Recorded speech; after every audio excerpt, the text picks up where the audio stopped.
got a story here in the latest issue of Unsurprising News magazine. It's on archive because it's a Kotaku story, and fuck those clowns. G4TV hit with major layoffs less than a year after coming back. The home of X-Play and other shows now on Twitch faces big cuts. No surprise here, but okay, here we go. At least somewhere between 20 and 30 staff members were laid off at G4TV today, according to 3 sources familiar with the business. The video game talk show network from the 2000s was resurrected last fall on streaming platforms like Twitch as well as cable TV, but now faces major upheaval less than a year later. One employee was quoted as saying, "I truly cannot imagine the company continuing to produce our slate of content without the people we lost today." Now look, I'm not celebrating people losing their jobs, not at all.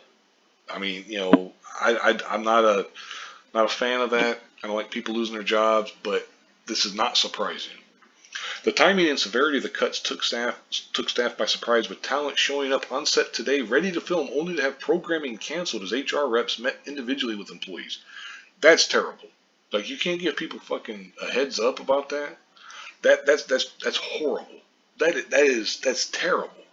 I understand that some of these people might be your special kind of wokesters and stuff, but not everybody. So to do that, you did these people dirty as hell.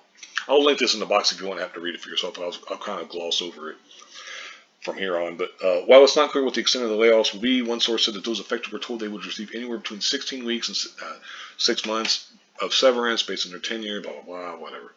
3 sources tell Kotaku that G4's finances have been in bad shape for some time, and managers were tasked with looking for cost savings whenever possible.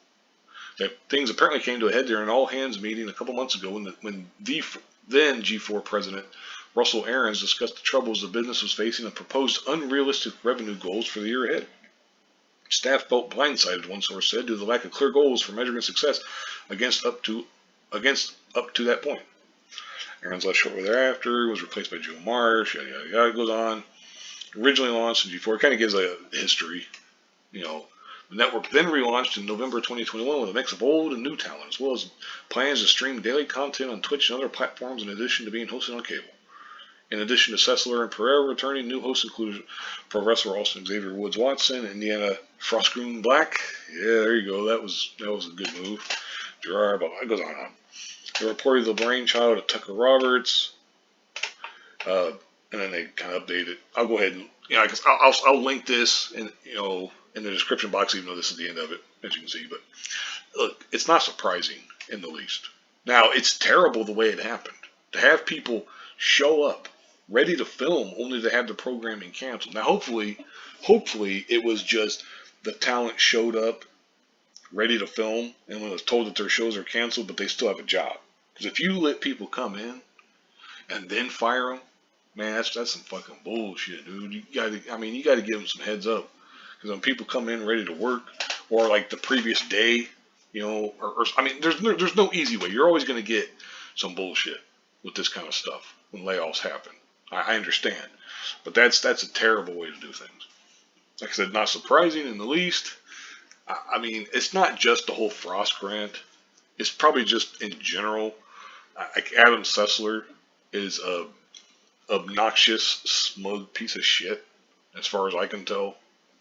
And I imagine he probably maintains that throughout whatever fucking shows he's involved with. It's like, it's just not good. When you get branded a certain way, when you attack potential fans, customers, whatever you want to call them, it's not good. Things generally don't work out well. So it's not surprising that maybe they might have had too many people to begin with. I don't really know. Anyway, I'll go ahead and wrap this up here. Thank you very much for watching, and have a good one.